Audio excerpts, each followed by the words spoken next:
নমস্কাৰ, এটা নতুন ভিডিঅ'লৈ আপোনালোকক পুনৰবাৰ স্বাগতম জনাইছোঁ। আশা কৰোঁ আপোনালোক সকলো ভালে কুশলে আছে আৰু আপোনালোকৰ আশীৰ্বাদত ময়ো বৰ্তমান আজিত এই সময়লৈকে ভালে কুশলে আছোঁ।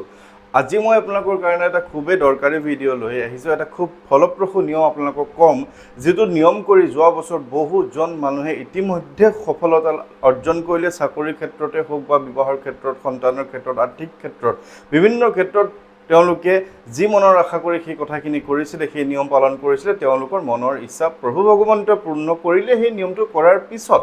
গতিকে মই আপোনালোকক অনুৰোধ জনাম, মই আপোনালোকক আজি এই নিয়মটো ব্যাখ্যা কৰিছোঁ। অহা কাইলৈৰ পৰা আপুনি 3 দিন নিয়মটো কৰিব লাগিব। যদি আপোনাৰ নিয়মটো শুনিবলৈ ধৈৰ্য নাই, তেনেহ'লে কিন্তু আপুনি বা ভিডিঅ'টো এৰি এৰি নাচাব। মই এটাই অনুৰোধ কৰিম যে ভিডিঅ'টো কাটি কাটি নাচাব বা একেবাৰে নোচোৱাকৈ থাকি আকৌ মোক ফোন কৰি নিয়মটো আপুনি সুধিব নালাগে, কাৰণ অহা কাইলৈৰ পৰা নিয়মটো কৰিব লাগিব, কিন্তু অহা কাইলৈৰ পৰা আপুনি মোক ফোনত নাপাব। গতিকে অনুৰোধ কৰিম যে আপুনি এই 10 মিনিটৰ ভিডিঅ'টো অন্ততঃ ধ্যান দি আপুনি শুনিলেই গোটেই নিয়মখিনি ধুনীয়াকৈ কৰিব পাৰিব। কাৰণ এই নিয়মত বিভিন্নজনে, এই নিয়মটো কেৱল মই দিয়া নিয়ম বুলি নহয়, মই দিছোঁ বুলি নহয়, ভাৰতৰ বিভিন্ন স্থানত সেই নিয়মেৰে বিভিন্নজনে বিভিন্ন সফলতা, সুখ্যাতি, সুফল লাভ কৰে। গতিকে কাইলৈ হৈছে মল মাহৰ শেষৰটো 3টা দিন। কাইলৈৰ পৰা শনি, দেও, সোমবাৰে হৈছে মল মাহৰ শেষটো দিন, যিটো মল মাহ মই আপোনালোকক ব্যাখ্যা কৰিছিলোঁ যে 2টা অমাৱস্যা, এটা পূৰ্ণিমা হ'লে মল মাহ হয়। প্ৰত্যেক 3 বছৰৰ মূৰে মূৰে মল মাহ হয়। গতিকে এই মল মাহৰ সমাপ্তি হ'ব সোমবাৰে। সোমবাৰে হৈছে অমাৱস্যা, আৰু 1 জেঠতো আছিলে অমাৱস্যা, 31 জেঠতো হ'ব অমাৱস্যা, মাজত এটা পূৰ্ণিমা গুচি গৈছে, আপোনালোকে জানে। গতিকে মল মাহ হৈছে যে 2টা অমাৱস্যা, এটা পূৰ্ণিমা হৈছিল। শেষৰ দিনটো সোমবাৰ, 31 জেঠ, মল মাহ শেষৰটো দিন। গতিকে আপোনালোকে এই মল মাহত যিহেতু ভগৱানক স্তুতি কৰিলে, এই মল মাহত যিহেতু সেৱা প্ৰাৰ্থনা কৰিলে বহুত বেছি শুভ ফল পোৱা যায়, আপোনালোকে ইতিমধ্যে গম পাইছে। মল মাহ কোনো অশুদ্ধ মাহ নহয়, মল মাহ কোনো অপবিত্ৰ মাহ নহয়। মল মাহ হৈছে ভগৱান শ্ৰীবিষ্ণুৰ এক খুব পবিত্ৰ মাহ, আৰু এই মাহত নিজৰ বাবে আপুনি যদি সেৱা প্ৰাৰ্থনা ঘৰত কৰিব পাৰে বা মন্দিৰতো গৈ সেৱা শুশ্ৰূষা কৰিব পাৰে, দুখীয়াক দান দক্ষিণা যদি কৰিব পাৰে, আপোনালোকে বহুত বেছি সফলতা, সুফল লাভ কৰিব। কোনজন ভগৱান বুলি কথা নহয়, লক্ষ্মী দেৱীক আপুনি আৰাধনা কৰিব পাৰে, কৃষ্ণক আৰাধনা কৰিব পাৰে, বিষ্ণুক আৰাধনা কৰিব পাৰে, মহাদেৱক আৰাধনা কৰিব পাৰে, ঠিক তেনেকৈ হনুমান প্ৰভুক আৰাধনা কৰিব পাৰে, শ্ৰীৰামচন্দ্ৰক আৰাধনা কৰিব পাৰে। আপোনাৰ নিজৰ যেনেধৰণে যি ধ্যান ধাৰণে যাক আপুনি নিজৰ ইষ্ট হিচাপে বা যাক আপুনি সেৱা কৰিলে আপুনি সুফল লাভ কৰিম বুলি ভাবিব পাৰে। প্ৰত্যেকজন ভগৱানে আপোনাক সকলোখিনি দিব পাৰে, তথাপিও প্ৰত্যেকজন মানুহে নিজৰ কিছু ব্যক্তিগত সমস্যাৰ কাৰণে সংকট মোচন হনুমানজীক যিহেতু প্ৰাৰ্থনা কৰে, হনুমান প্ৰভুৰ এটা 3 দিনীয়া সংকল্পৰ নিয়ম মই ক'ম। আপোনাৰ যদি হাতত সময় আছে তেতিয়াহে চাব, কিন্তু ভিডিঅ'টো আধা চাই, মই অনুগ্ৰহ কৰি কৈছোঁ, আধা চাই কোনো কাৰণে আকৌ মোক এই নিয়মটো ভালকৈ বুজাই দিয়ক বুলি ফোন কৰিলে মই কাইলৈৰ পৰা আপোনাক বুজাই দিবলৈ অপাৰগ হ'ম বা নোৱাৰিম। কথাটো হৈছিলে, যোৱা জুলাই মাহত মই এটা নিয়ম দিছিলোঁ, মানে যোৱা 25 চনৰ গৰম বন্ধৰ সময়ত, শাওণ মাহৰ সময়ত এই নিয়মটো দিছিলোঁ। সেই নিয়মটো কৰি বহুজনে সফলতা লাভ কৰিলে, আৰু তাৰপিছত সেই সফলতা অৰ্জন কৰাৰ পিছত মই ছেপ্টেম্বৰ মাহমানত আকৌ সেই নিয়মটো দিলোঁ। আৰু যিহেতু আজি আকৌ 6 মাহ 10 মাহ পাৰ হৈ গ'ল, পুনৰ সেই নিয়মটো আপোনালোকক ক'বলৈ ওলাইছোঁ। আপোনালোকে 3টা দিনৰ সংকল্প ল'ব লাগিব, যিহেতু মল মাহ এটা পবিত্ৰ মাহ। পবিত্ৰ মাহটো শেষ হ'বলৈ মাত্ৰ 3টা দিন বাকী আছে, আজিৰ সৈতে 4টা, কিন্তু শনি, দেও, সোমবাৰে হ'ব শেষৰটো দিন। গতিকে এই 3টা দিন আপোনালোকে ঘৰতে হনুমান চালিচা পাঠৰ সংকল্প পাঠ কৰিব পাৰে। নিজৰ মনৰ কথাখিনি তেখেতক জনাই এটা ৰঙা চিয়াঁহীৰ পেনেৰে নিজৰ মনৰ কথাখিনি তেখেতৰ আগত অৱগত কৰি সেই কাগজখন আপুনি মন্দিৰত দি সফলতা অৰ্জন কৰিব পাৰে। এতিয়া কেনেধৰণে কৰিব? যেনেধৰণে আপুনি সংকল্প লয়, ঠিক তেনেধৰণে আপুনি সংকল্প ল'ব লাগিব। যি সংকল্পৰ নিয়ম মই ইতিমধ্যে হনুমান সংকল্প বুলি ইউটিউবত বা ফেচবুকত টাইপ কৰিলে আপুনি নিয়মখিনি পাব। নিয়মখিনি কি থাকিব? দিন হিচাপে থাকিব 3টা দিন, আৰু সেই 3টা দিনে সদায় একেটা সময়তে, সন্ধিয়া যদি আপুনি 7টা বজাত লয় 7টা বজাত, মুঠতে বেলি ডুবাৰ পিছতে সংকল্প ল'ব। এই 3টা সংকল্প বেলি থকাৰ সময়ত বা দিনত সংকল্প এইটো ল'ব নালাগে, সন্ধিয়া সময়ত সংকল্প ল'ব, বেলি ডুবাৰ পিছত সংকল্প ল'ব। 7টাই বাজুক, 6:30টাই বাজুক বা 8টাই বাজুক, যিটো আপোনাৰ উপযুক্ত সময় বুলি আপুনি ভাবি লয়, সেই সংকল্প সেইটো সময়তে ল'ব। 3টা দিনত 3বাৰকৈ হনুমান চালিচা পাঠৰ সংকল্প আপুনি ল'ব আৰু সংকল্পৰ নিয়মখিনি যেনেধৰণে মই আপোনালোকক কৈছিলোঁ সেনেধৰণে কৰিব। এতিয়া মই আপোনালোকক ক'লোঁ যে কোনটো সময়ত আপুনি ল'ব লাগিব। এতিয়া কথা হ'ল যে কেনেকৈ ল'ব বুলি কোৱাৰ লগে লগে সংকল্পৰ আপুনি লওঁতে তেখেতৰ এখন ফটো লাগিবই।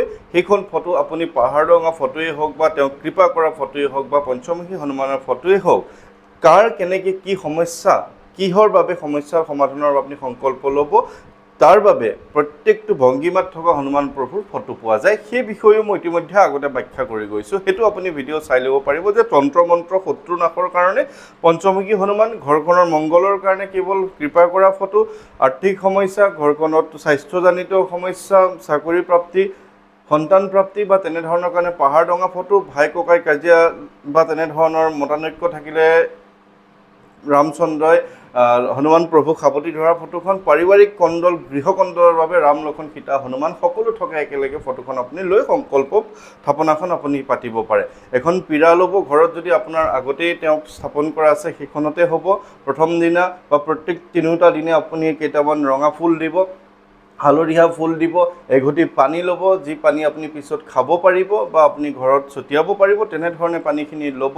এটা ঘিউ চাকি জ্বলাব, প্ৰত্যেক তিনিওটা দিনে ঘিউ চাকি জ্বলাব। সেই চাকিটোত 3টা লং দিব আৰু আপোনালোকে কৰিব লাগিব কি যে এখন বগা কাগজত নিজৰ যি সমস্যা 1, 2, 3টা, খুব বেছি 3টা, 4টা নিলিখিব বা প্ৰত্যেক দিনাই এটা 3টা সমস্যা, প্ৰত্যেক দিনাই একেটাকে 3বাৰ 3টাই সমস্যা, মুঠতে 3টা সমস্যা আপোনালোকে লিখি প্ৰথম দিনাই লিখিব।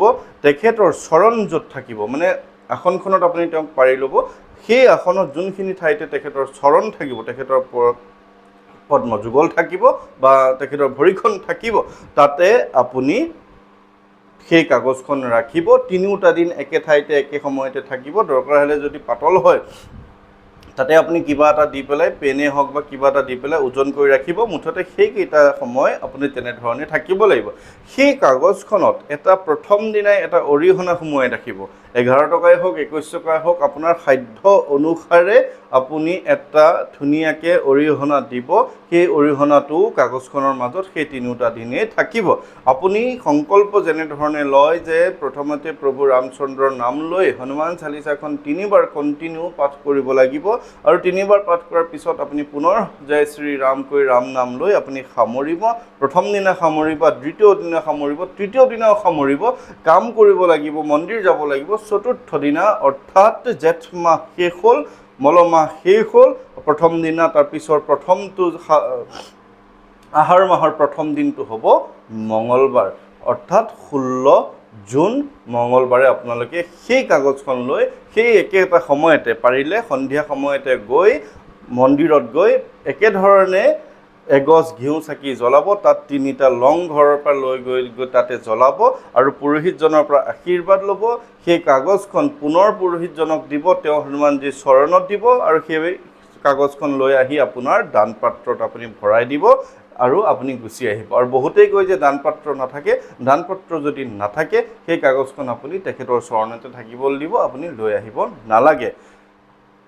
সমস্যা লিখিব খুব বেছি 3টা, এটা লিখিব, প্ৰত্যেক দিনাই এটাকে 3টা বা প্ৰত্যেক দিনাই একেটাকে সমস্যা 3বাৰ লিখিব পাৰে, তেনেধৰণে লিখিব পাৰে। আৰু যদি প্ৰথম দিনাই 3টা লিখি ল'লে কাগজখন আৰু আপুনি 2 নম্বৰ 3 নম্বৰ দিনা আনিব নালাগে। প্ৰথম দিনাই যি থ'লে একেবাৰে চতুৰ্থ দিনাহে আপুনি উঠাব, সংকল্প ল'ব। কিন্তু 3 দিনৰ সংকল্প ল'ব, শনিবাৰ, দেওবাৰ, সোমবাৰ, অৰ্থাৎ মল মাহৰ শেষৰটো 3টা দিন।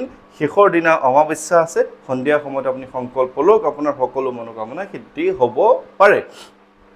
এই নিয়মটো কৰি ইতিমধ্যে বহুজনে সফলতা সুফল অৰ্জন কৰিলে, আপুনিও সফলতা সুফল অৰ্জন কৰিব পাৰিব।